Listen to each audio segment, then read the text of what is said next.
الحمدللہ رب العالمین والصلاة والسلام علی رسول الکریم اما بعد فاعوذ باللہ من الشیطان الرجیم بسم اللہ الرحمن الرحیم۔ عزیزان گرامی قدر، السلام علیکم ورحمۃ اللہ وبرکاتہ۔ آئیے سیرت النبی صلی اللہ تعالیٰ علیہ وآلہ وسلم میں حضور کریم علیہ الصلاۃ والسلام کے ہاتھ مبارک کی برکت دیکھتے ہیں کہ کتنا فیض ہے۔ تو اس حوالے سے فتح مکہ والے دن کا واقعہ ہے کہ فتح مکہ کے دن نبی کریم علیہ الصلوۃ والسلام نے حضرت بلال حبشی رضی اللہ تعالیٰ عنہ کو حکم دیا کہ اے بلال، کعبہ کی چھت پہ چڑھ جاؤ اور اذان دو۔ ان کی اذان سن کر بعض قریش تمسخر اڑانے لگے، جہاں پیچھے پڑھ آئے ہیں، ان کی پھر کچھ آوازوں کی نقل بھی اتارنے لگے۔ ان میں ایک نوجوان تھا جس کا نام محظورہ تھا۔ اس کی آواز حضور علیہ الصلوۃ والسلام کو پسند آ گئی۔ اس نے نقل اتاری، حضور علیہ الصلوۃ والسلام کو اس کی آواز پسند آ گئی۔ جب اس نے ازرہ تمسخر حضرت بلال حبشی رضی اللہ تعالیٰ عنہ کی آواز اذان کی نقل اتاری تو اسے حضور صلی اللہ علیہ وسلم کے حکم سے حضور علیہ الصلوۃ والسلام کی خدمت اقدس میں پیش کیا گیا۔ اس نے سمجھا کہ میں نے گستاخی کی ہے، اب مجھے ضرور قتل کر دیا جائے گا۔ وہ کہتے ہیں رحمت عالم صلی اللہ تعالیٰ علیہ وآلہ وسلم نے میری پیشانی پر اپنا دست مبارک پھیرا تو حضور علیہ الصلوۃ والسلام کے دست مبارک پھیرنے سے میرا دل ایمان و یقین سے لبریز ہو گیا۔ میں نے جان لیا کہ یہ اللہ تعالیٰ کے سچے رسول ہیں۔ سرور عالم صلی اللہ تعالیٰ علیہ وآلہ وسلم نے اسے خود اذان کے کلمات یاد کرائے، سبحان اللہ، اور پھر سے حکم دیا کہ مکہ مکرمہ میں اذان دیا کرو۔ اس وقت ان کی عمر 26 ایئرز تھی اور ان کی تعداد جو اولاد کی تھی بعد میں وہ بطور وراثت کے طور پر مکہ مکرمہ میں اذان کی سعادت حاصل کرتی رہی۔ یعنی ان کے بعد بھی وراثتی اذان ہوگی کہ ان کی اولاد بھی اذان دیتی رہی۔ عزیزان گرامی قدر، ابن سعد اور بہیقی نے بطریق ثابت بن قیس رضی اللہ تعالیٰ عنہ حضرت انس رضی اللہ تعالیٰ عنہ سے روایت کیا ہے، ام سلیم کا ایک لڑکا تھا جن کا نام ابو طلحہ تھا رضی اللہ تعالیٰ عنہ۔ وہ کسی کام سے گئے، ان کی غیر حاضری میں وہ لڑکا فوت ہو گیا۔ اب جب ابو طلحہ رضی اللہ تعالیٰ عنہ گھر واپس آئے تو پوچھا لڑکے کا کیا حال ہے، بیٹے کا کیا حال ہے؟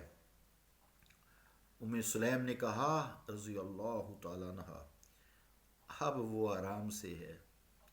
یہ کہہ کر ابو طلحہ کے آگے کھانا رکھا۔ جب وہ کھانے سے فارغ ہوئے، آپ کے لیے بستر بچھایا۔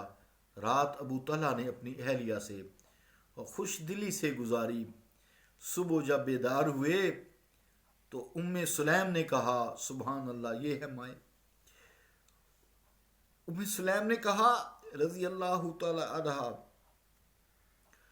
اپنے خامن سے کہا، ابو طلحہ رضی اللہ تعالیٰ عنہ سے کہا کہ اگر کوئی شخص اپنی امانت تجھ سے مانگے تو کیا تو اسے نہ دے گا اور دے کر پھر پچھتائے گا، غم کرے گا؟ کہا نہیں ایسا تو نہیں ہو سکتا۔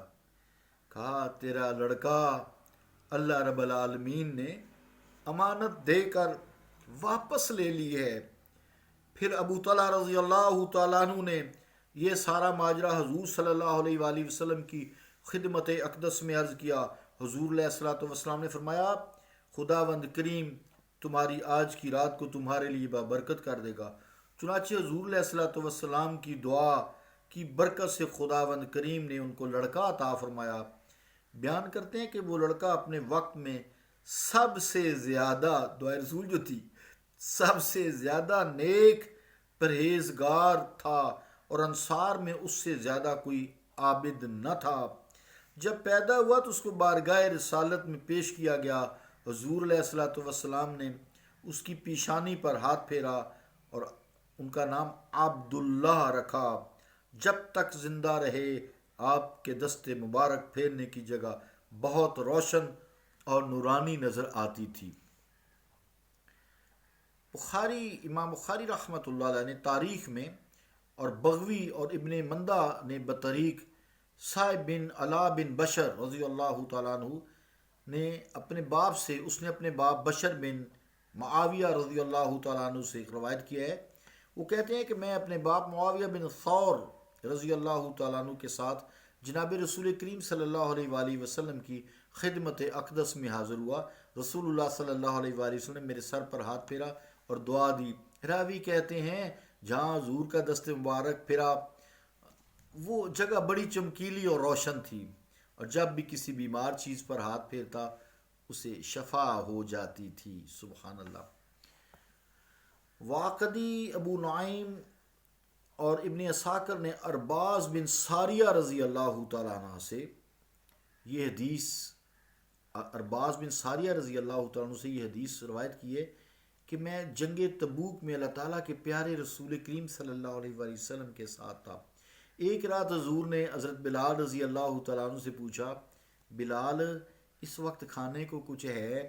آپ نے عرض کی، یا رسول اللہ صلی اللہ علیہ وسلم، اس ذات کی قسم جس نے حضور کو نبی حق کا پیکر رحمت بنا کر بھیجا ہے، ہم تو کب سے اپنے توشہ دان خالی کیے بیٹھے ہیں۔ حضور صلی اللہ علیہ وآلہ وسلم نے فرمایا، اچھی طرح دیکھو اور اپنی گتھلیاں جھاڑو، شاید کچھ نکل آئے۔ آخر چند ایک کو جھاڑ کر کسی سے ایک، کسی سے دو، کل 7 کھجوریں مل گئیں۔ سرکار دو عالم صلی اللہ تعالیٰ علیہ وآلہ وسلم نے ایک دسترخوان منگوایا، اسے پھیلایا اور اپنا دست مبارک ان کھجوروں پر رکھا اور فرمایا، بسم اللہ الرحمن الرحیم، اللہ کا نام لے کر کھاؤ۔ فرماتے ہیں ہم 3 تھے، حضور کے دست مبارک کے نیچے سے ایک ایک کھجور اٹھا کر ہم کھاتے رہے۔ میں نے خوب پیٹ بھر کر کھجوریں کھائیں، اپنی گٹھلیوں کو گنا تو وہ 54 تھی، 54۔ اسی طرح دوسرے 2 ساتھیوں نے بھی مجھ سے کم زیادہ کھائی ہوں گی۔ جب ہم خوب پیٹ بھر کر کھا چکے تو پیچھے ہٹے تو 7 کھجوریں بدستور موجود تھیں۔ حضور علیہ الصلوۃ والسلام نے حضرت بلال رضی اللہ تعالیٰ عنہ کو فرمایا، ان کو سنبھال کر رکھو، پھر کام آئیں گی۔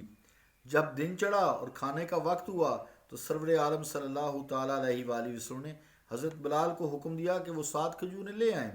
حضور علیہ الصلوۃ والسلام نے دسترخوان پر رکھیں اور اپنا دست مبارک ان پر رکھا، فرمایا اللہ کا نام لے کر کھاؤ۔ اس وقت 10 آدمی حاضر تھے، سب نے شکم بھر کر کھایا، کھجوریں ویسی کی ویسی موجود پائیں۔ حضور علیہ الصلوۃ والسلام نے فرمایا، اگر مجھے حق تعالیٰ سے شرم نہ آتی تو یہ 7 کھجوریں واپس مدینہ تک ہمارے لیے کافی ہوتی۔ پھر حضور علیہ الصلوۃ والسلام نے کھجوریں ایک لڑکے کو عطا فرما دیں جو اس نے کھا لیں۔ صلی اللہ تعالیٰ علیہ وآلہ وسلم۔ الصلاۃ والسلام علیک یا رسول اللہ وعلی آلک واصحابک یا حبیب اللہ۔ اللہم صلی علی محمد وعلی آل محمد وبارک وسلم۔